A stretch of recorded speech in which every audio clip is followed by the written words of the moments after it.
السلام علیکم ورحمۃ اللہ وبرکاتہ۔ اعوذ باللہ من الشیطان الرجیم، بسم اللہ الرحمن الرحیم۔ قل اتحاجوننا فی اللہ وهو ربنا وربکم ولنا اعمالنا ولکم اعمالکم ونحن له مخلصون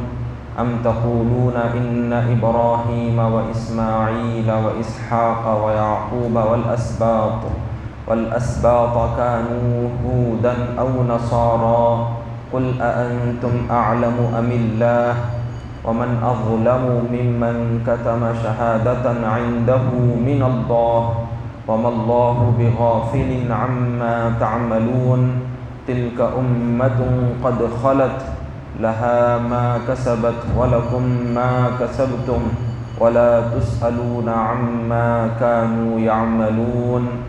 صدق اللہ العظیم۔ محترم حاضرین، ابھی جن آیات کی تلاوت کی گئی ہے یہ پہلے پارے سورہ بقرہ کے 16ویں رکوع کی آیتیں ہیں۔ اب یہاں پر پہلا پارہ مکمل ہو چکا ہے۔ گزشتہ جو آیتیں گزری اس کے اندر یہ بات ذکر فرمائی گئی کہ یہودی اور عیسائی ہر کوئی اپنے دین کو صحیح بتاتا تھا اور لوگوں کو یہ کہا کرتے، یہودی کہا کرتے کہ تم یہودی بن جاؤ تو تم کو سیدھا راستہ مل جائے گا، عیسائی کہتے کہ تم عیسائی بن جاؤ تو تم سیدھے راستے پر آ جاؤ گے۔ تو اللہ تعالیٰ نے بتلا دیا کہ یہ کیسے سیدھا ہو سکتا ہے، یہودیت اور عیسائیت کیسے صحیح ہو سکتی ہے، کیونکہ ان لوگوں نے تو اللہ کے ساتھ شرک کیا ہے۔ یہودیوں نے تو حضرت عزیر علیہ السلام کو اللہ کا بیٹا مانا اور عیسائیوں نے حضرت عیسیٰ علیہ السلام کو اللہ کا بیٹا مانا، تو لہٰذا یہ دین ان کا کیسے صحیح ہو سکتا؟ ہرگز ان کا دین صحیح نہیں، بلکہ صحیح دین تو وہ ہے کہ جو اللہ تعالیٰ نے اپنے پیغمبروں کو دے کر بھیجا، اور وہ کون سا دین ہے؟ وہ دین ہے، دین اسلام ہے۔ حضرت ابراہیم علیہ السلام کو یہودی، عیسائی اور مشرکین عرب بڑا مانتے تھے، تو اللہ تعالیٰ نے بتلا دیا، یہ بات ذکر کر دی کہ حضرت ابراہیم علیہ السلام تو اللہ کے سچے بندے تھے، اللہ نے آپ کو نبی بنا کر بھیجا اور انہوں نے دین اسلام کی دعوت دی لوگوں کو، اور اسلام ہی پر چلتے رہے اور اسلام ہی پر آپ اس دنیا سے گزر گئے۔ تو لہٰذا تم ان کی طرف، کیونکہ یہودی حضرت ابراہیم علیہ السلام کی طرف شرک کی نسبت کیا کرتے، تو اللہ تعالیٰ نے بات ذکر فرما دی کہ حضرت ابراہیم علیہ السلام ہرگز مشرک نہیں تھے، آپ تو پاک تھے، آپ تو اللہ کے مخلص بندے تھے۔ پھر اللہ تعالیٰ نے مزید یہ باتیں ارشاد فرمائی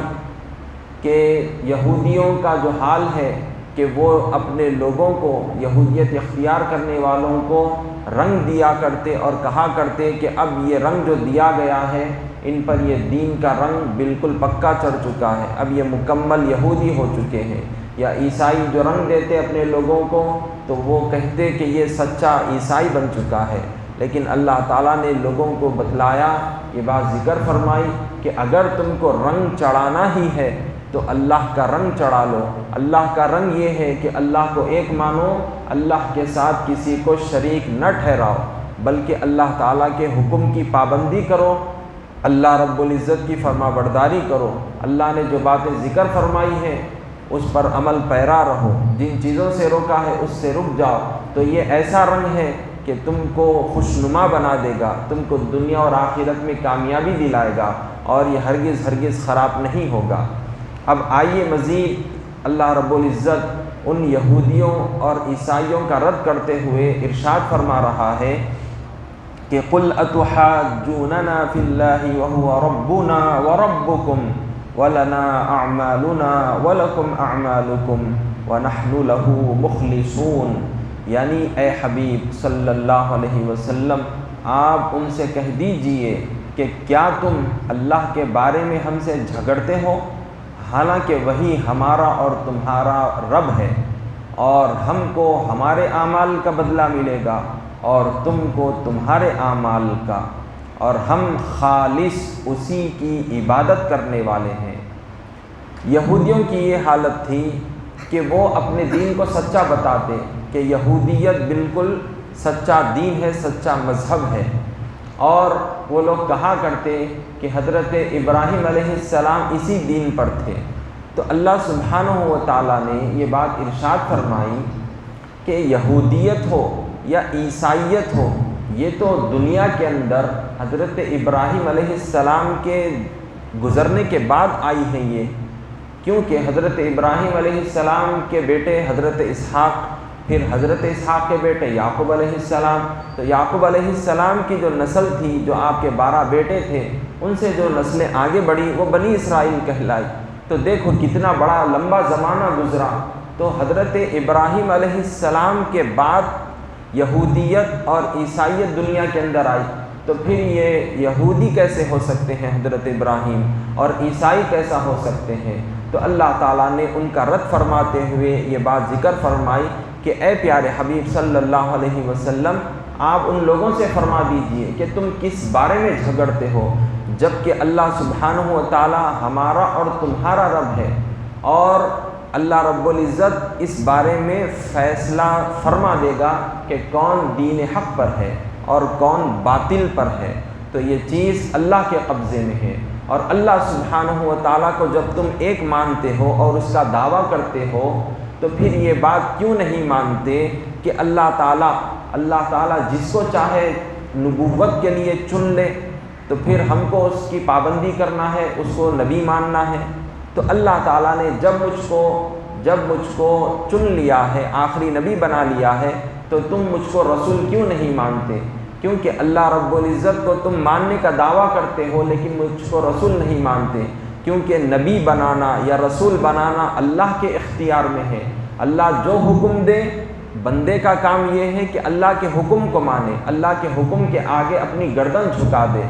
تو جب تم یہ دعویٰ کرتے ہو تو پھر عمل کیوں نہیں کرتے؟ تو حضور صلی اللہ علیہ وسلم کے ذریعے سے ان سے کہہ دیا گیا کہ تمہارا عمل تمہارے ساتھ، تم جو کرو گے تم بھگتو گے، ہم جو کریں گے ہم اللہ کے پاس اس کا اجر و ثواب پائیں گے۔ اللہ نے تو ہم کو اس کی فرما برداری کرنے کا حکم دیا ہے، تو لہٰذا ہم اللہ تعالیٰ کے حکم کے پابند ہیں، اور تم مجھ کو رسول نہیں مانتے تو پھر تم آخرت میں اس کی ضرور سزا پاؤ گے۔ پھر آخری میں آیت کے بارے میں یہ بات ارشاد فرما دی گئی کہ ہم خالص اللہ کی عبادت کرنے والے ہیں۔ اب یہاں پر یاد رکھ لیجئے کہ اخلاص، اس کے متعلق کیا بات کہی گئی کہ اخلاص کیا ہے؟ تو فرمایا گیا کہ اخلاص یہ ہے کہ اللہ کو ایک مانے اور اس کے ساتھ کسی کو شریک نہ ٹھہرائیں، اور جو کام بھی کریں اللہ کے لیے کریں، اللہ کو خوش کرنے کے لیے کریں، یہ اخلاص ہے۔ کیونکہ اگر انسان کے اندر، بندے کے اندر دکھاوا ہوگا کہ میں جو بھی کام کروں لوگ میری واہ واہ کریں، میں مسجد بناؤں تو لوگ میری واہ واہ کریں، میں مدرسہ بناؤں تو لوگ میری واہ واہ کریں، اگر میں کسی غریب کی مدد کروں تو لوگ مجھ سے خوش ہو جائیں، لوگ میری تعریفیں کریں، اگر یہ بری نیت ہوگی، ریاکاری، دکھاوے کی نیت ہوگی، تو پھر وہ اخلاص نہیں رہتا، وہ اللہ کے پاس عمل قابل قبول نہیں ہوتا۔ تو لہٰذا سچا مومن وہ ہے جو اخلاص والا ہو، کہ جو کام بھی کرے اخلاص کے ساتھ کرے، اللہ کو خوش کرنے کے لیے کرے۔ تو یہودی اور عیسائی یہ صرف دنیا داری کی وجہ سے حضور پر ایمان نہیں لاتے، تو اللہ تعالیٰ نے ان کے متعلق ساری باتیں واضح فرما دی اور ان کو بتلا دیا کہ تم جو کچھ بھی کر رہے ہو کل اس کی سزا ضرور بھگتو گے۔ اب مزید آگے اللہ کا فرمان سنیے کہ ام تقولون ان ابراہیم و اسماعیل و اسحاق و یعقوب والاسباط كانوا هودا او نصارا قل اانتم اعلم ام اللہ ومن اظلم ممن كتم شهادة عنده من اللہ وما اللہ بغافل عما تعملون۔ یعنی اے یہود و نصارا، کیا تم اس بات کے قائل ہو، کیا تم اس بات کے ماننے والے ہو، کہنے والے ہو کہ حضرت ابراہیم اور اسماعیل اور اسحاق اور یعقوب علیہ السلام اور ان کی اولاد یہودی یا عیسائی تھے؟ اے پیارے حبیب صلی اللہ علیہ وسلم، آپ فرما دیجئے ان سے کہ کیا تم زیادہ جاننے والے ہو یا اللہ جاننے والا ہے؟ اور اس سے بڑھ کر ظالم کون ہوگا کہ اس کے پاس اللہ کی طرف سے گواہی آئی ہو اور وہ اس کو چھپائے، اور جو کچھ تم کر رہے ہو اللہ اس سے بے خبر نہیں۔ یہودیوں اور عیسائیوں کی یہ حالت تھی کہ وہ حضرت ابراہیم علیہ السلام، حضرت اسماعیل علیہ السلام اور حضرت اسحاق علیہ السلام اور حضرت یعقوب علیہ السلام کے متعلق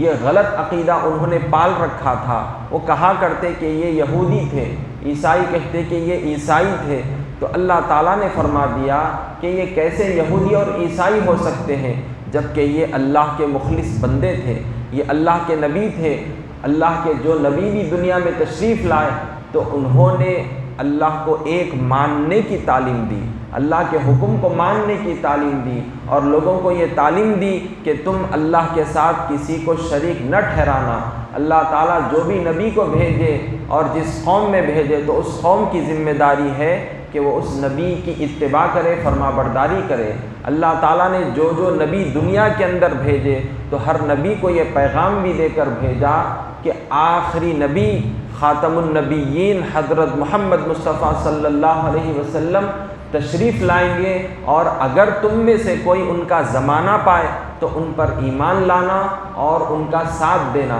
تو ہر نبی نے یہ بات کہی اپنی قوم سے، اور جو کتابیں اللہ نے اپنے نبیوں پر نازل فرمائی اس کے اندر ساری باتیں ذکر فرما دی گئی کہ آخری پیغمبر کی نشانیاں کیا ہوں گی، ان کی کیا کیا صفات ہوں گی، ان کی کیا کوالٹیز ہوں گی، ساری چیزیں بتلا دی گئی۔ تو اب بتاؤ تو صحیح، جب یہ انبیاء و مرسلین چاہے حضرت ابراہیم ہو یا اسماعیل یا اسحاق یا یعقوب علیہ السلام کوئی بھی ہو، تو کیا یہ یہودی تھے یا عیسائی تھے؟ ہرگز ہرگز وہ نہ یہودی تھے نہ عیسائی تھے، بلکہ دین اسلام پر تھے، اللہ کے ماننے والے تھے، اللہ کے مخلص بندے اور نبی تھے یہ حضرات۔ تو لہٰذا تم زیادہ جانتے ہو یا اللہ زیادہ جانتا ہے؟ تم ہر کسی کو معلوم ہے کہ اللہ تعالیٰ ہی سب سے زیادہ جاننے والا ہے، اللہ تعالیٰ ہی کو اس بارے میں علم ہے، اور اللہ تعالیٰ نے تمہاری حقیقت کو واضح فرما دیا۔ پچھلے جتنے رکوعات گزرے اس کے اندر اللہ تعالیٰ نے بتا دیا کہ یہودیوں کیا طرز عمل تھا، انہوں نے کیسے غلط عقیدے بنا رکھے تھے، عیسائیوں کے کیسے غلط عقیدے تھے، اللہ نے ساری باتیں واضح فرما دی۔ تو اللہ کے علم میں ساری باتیں ہیں اور اللہ جانتا ہے، اور اس نے تمہاری ساری حقیقتیں بیان فرما دی۔ اور پھر یہ بات آخری میں ارشاد فرمائی گئی کہ وہ شخص بہت بڑا ظالم ہے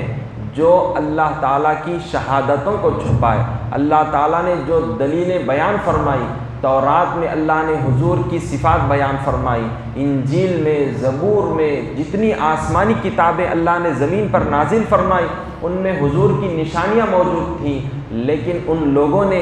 حضور کی ان نشانیوں کو چھپا دیا۔ تو اللہ تعالیٰ بتلا رہا ہے کہ سب سے بڑا ظالم وہ شخص ہے جو اللہ کی ان گواہیوں کو، اللہ کے ان دلائل کو چھپا دے کہ حضور کے متعلق انہوں نے ان چیزوں کو چھپا دیا اور لوگوں کے سامنے غلط بیانی کی۔ تو اللہ تعالیٰ نے ان کو ظالم فرمایا، اور یہ بات بھی واضح فرما دی کہ تم جو کچھ بھی کر رہے ہو اللہ سبحانہ و تعالیٰ کو ان ساری باتوں کا، ان سارے کاموں کا علم ہے، وہ ہر چیز سے باخبر ہے، جاننے والا ہے، بے خبر نہیں ہے۔ اب مزید آخری میں یہ بات ارشاد فرمائی جا رہی ہے کہ تلک امۃ قد خلت لها ما کسبت ولکم ما کسبتم ولا تسألون عما كانوا يعملون، یعنی یہ ایک جماعت تھی جو گزر چکی، ان کو ان کے اعمال کا بدلہ ملے گا اور تم کو تمہارے اعمال کا، اور جو عمل وہ کرتے تھے ان کی پرسش تم سے نہ ہوگی۔ یعنی یہودی اور عیسائی یہ بات کہا کرتے کہ اگر ہم غلط بھی ہیں تو ٹھیک ہے، لیکن ہمارے باپ دادا تو اچھے تھے، تو کل قیامت کے دن ہمارے باپ دادا کی وجہ سے ہم بچ جائیں گے، اللہ سبحانہ و تعالیٰ ہم پر رحم فرمائے گا اور ہم جنت میں چلے جائیں گے۔ تو اللہ تعالیٰ نے یہ بات کلیئر فرما دی، یہ واضح کر دی کہ ان کا کیا ان کے ساتھ، تمہارے باپ دادا نے جو بھی اچھے کام کیے تھے تو وہ اچھائیاں ان کے ساتھ رہیں گی، تم جو خراب کرو گے تو تمہارا کیا تمہارے ساتھ ہوگا۔ تمہارے باپ دادا نے جو کچھ بھی کیا تم سے اس کے بارے میں کوئی سوال جواب نہیں ہوگا، یا تم جو کرو گے ان کے متعلق کوئی بات نہیں۔ تو بہرحال تم ان کے اچھے کردار پر یا جو کچھ بھی چیز ہے کسی پر بھروسہ نہ کرو، اور یہ ہرگز ہرگز نہ سمجھو کہ تم کل بچ جاؤ گے، ایسا ہرگز نہیں ہوگا، بلکہ ہر کسی کو کل قیامت میں اللہ کی بارگاہ میں حاضر ہونا ہے اور وہاں پر سوال جواب ہوں گے۔ تو لہٰذا تم کو اپنے اعمال کی فکر کرنی ہے اور تم کو آخرت سے ڈرنا ہے، اور آخری پیغمبر جو تشریف لا چکے ہیں ان پر ایمان لانا ہے، ان کی فرما برداری کرنا ہے۔ اگر ایسا نہیں کرو گے اور بے فکر ہو کر رہ جاؤ گے تو بڑے نقصان میں ہوں گے۔ وصلی اللہ تعالی وسلم علی خیر خلقہ سیدنا محمد وعلی آلہ واصحابہ اجمعین۔ الحمد للہ رب العالمین۔ اللہم صلی علی سیدنا محمد وعلی آل سیدنا محمد وبارک وسلم۔ ربنا آتنا في الدنيا حسنة وفي الآخرة حسنة وقنا عذاب النار۔ ربنا ظلمنا أنفسنا وإن لم تغفر لنا وترحمنا لنكونن من الخاسرين۔ اللهم إنا نسألك خير المسألة وخير الدعاء وخير النجاح وخير العلم وخير العمل وخير الثواب وخير الحياة وخير الممات۔ اللهم ثبتنا وثقل موازيننا وحقق إيماننا وارفع درجاتنا وتقبل حسناتنا واغفر خطيئاتنا، ونسألك العلا من الجنة، آمين يا مجيب السائلين۔ وصلى الله تعالى وسلم على خير خلقه سيدنا محمد وعلى آله وأصحابه أجمعين، والحمد لله رب العالمين۔ انشاءاللہ تعالی کل بروز جمعرات دوسرے پارے کا آغاز ہوگا۔ اسی مناسبت سے بطور مہمان خصوصی حضرت مولانا ڈاکٹر عبدالمجید صاحب دوسرے پارے کی تفسیر دیں گے۔ آپ حضرات سے شرکت کی گزارش کی جاتی ہے۔